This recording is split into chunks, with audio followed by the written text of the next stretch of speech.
তাহতি উখতান ফাকাল রাসূলুল্লাহ সাল্লাল্লাহু আলাইহি ওয়াসাল্লাম তাল্লিক আইয়াতাহুমা শি'তা রাহু আহমদ ওয়াল আরবাতু ইল্লা আন-নাস ওয়া সাহাহ ইবনে হিব্বান ওয়া দারাকুতনি ওয়াল বাইহাকি ওয়া আ'আল্লাহুল বুখারী।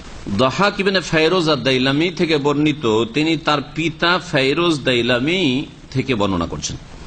তিনি বলছেন, কুলতু ইয়া রাসূলুল্লাহ, আমি বললাম নবী করিম সাল্লাল্লাহু আলাইহি ওয়াসাল্লামকে যে হে আল্লাহর রাসূল, ইন্নী আসলামতু, আমি ইসলাম গ্রহণ করেছি, আমি ইসলাম কবুল করেছি। ওয়া তাহতি উখতান, এবং আমার আন্ডারে অর্থাৎ আমার অধীনে, মানে আমার স্ত্রী হিসাবে দুই বোন রয়েছে। মানে দুই বোনকে বিয়ে করেছিল জাহিলিয়াতের যুগে। তার জাহিলিয়াতের যুগে আরব মুশরিকরা দুই বোনকে বিবাহ করত, এমনকি সৎমাকে বিয়ে করত, সৎমার ওপর দখলদারি বসিয়ে দিত। বাপ মারা গেলে হ্যাঁ, বাপের যে বড় ছেলেও বলতো যে আমার হক বেশি রয়েছে, কারণ আমার বাপের এটা পরিত্যক্ত। এইসব জাহিলিয়াত কুফুরির অবস্থায় ছিল। তাহলে শুধু কুফুরির পাপ ছিল না, কাফেরদের, যারা কাফের মুশরিক হয়ে যায় তাদের দ্বারা সব রকমের পাপ হইতে পারে। এর বর্তমান যুগে প্রমাণ অহরহ শুনছেন। তার মধ্যে কলকাতার দিকে কয়েক বছর আগে একটি ঘটনা, এক নাতি তার দাদিকে বিয়ে করেছে, বুড়িকে বিয়ে করে। কিছুদিন আগে চিটাগাঙ্গের একটা ঘটনা, কাকে বিয়ে করেছে? হ্যাঁ, আপন খালাকে বিয়ে করেছে, আপন খালাকে বিয়ে করেছে। হ্যাঁ হ্যাঁ, তো এগুলো কারা? মুসলিম।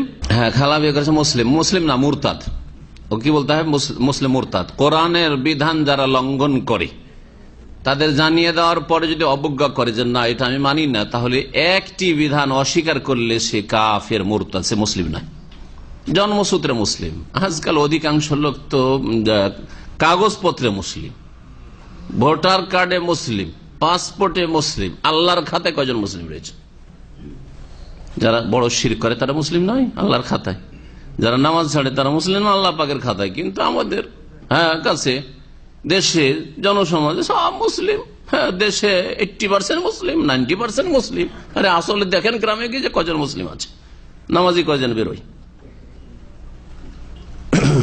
কজন সহি আকীদার বেরোয়, বড় শিরক মুক্ত, কবর মাজার পূজা মুক্ত, নাস্তিকতা মুক্ত।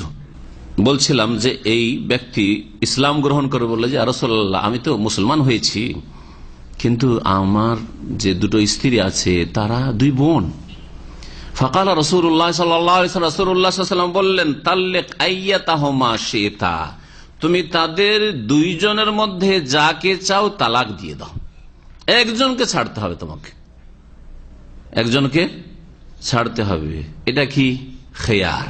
অধ্যায় হচ্ছে আমাদের খেয়ার, অপশন। তাহলে সামনে অপশন আসলো যে দুই বোনকে রাখা হারাম, সুতরাং যখন মুসলিম হবে, হ্যাঁ, ইসলামের বিধিবিধান মানবে, মুরতাদ হতে চাই না কিন্তু অজ্ঞতার কারণে করে ফেলেছে, যেমন যে খালাকে বিয়ে করেছে। তারপরে শুধু দুই বোনের বিষয় না, এই হাদিসে ঘটনা আসলো দুই বোনের। কোরআনে কারিমে যেমন আল্লাহ পাক বলেছেন ওয়ান তাজমাউ বাইনাল উখতাইন, আল্লাহ পাক হারাম করেছেন দুই বোনকে একত্রিত করা, ঠিক তেমনি নবী করিম সাল্লাল্লাহু আলাইহি ওয়াসাল্লাম বলেছেন লা ইউজমাউ বাইনাল মারআতি ওয়া খালাতিহা, স্ত্রী এবং তার খালাকে একত্রিত করা যাবে না। ওয়ালা বাইনাল মারআতি ওয়া আম্মাতিহা, স্ত্রী আর তার ফুফুকে একত্রিত করা যাবে না। তাহলে কোন ব্যক্তি যদি অজ্ঞতার কারণে অথবা কুফরির অবস্থায়, তার স্ত্রী আছে আর স্ত্রীর আপন খালাকে বিয়ে করেছে, হ্যাঁ, আপন খালা মানে বই মাতৃয় বই পিতৃয়, হ্যাঁ, সবগুলি, আর আপন তিনটেই, জি, অথবা দুধ খালা, খালাকে বিয়ে করেছে, স্ত্রীর আপন খালাকে বিয়ে করেছে, আর স্ত্রী ফুফুকে বিয়ে করেছে, অথবা স্ত্রীর বোনকে বিয়ে করেছে, এরকম যদি করে থাকে আর সে মুসলিম হয়ে থাকতে চায়, তাহলে কি করবে? তার সামনে অপশন রয়েছে, খেয়ার রয়েছে, যে দুটোর একটাকে রাখো আর একটাকে ছেড়ে দাও, তালাক দিয়ে দাও। রাহু আহমদ, হাদিস মুসনাদ আহমদে রয়েছে। এবং ইমাম নাসাই ছাড়া আরবার যে পরিভাষা রয়েছে, চারজন বলতে ইমাম ইবনে হাজার আসকালানী রাহমাতুল্লাহ আলাইহি তার ভূমিকাতে কাদেরকে বুঝিয়েছেন?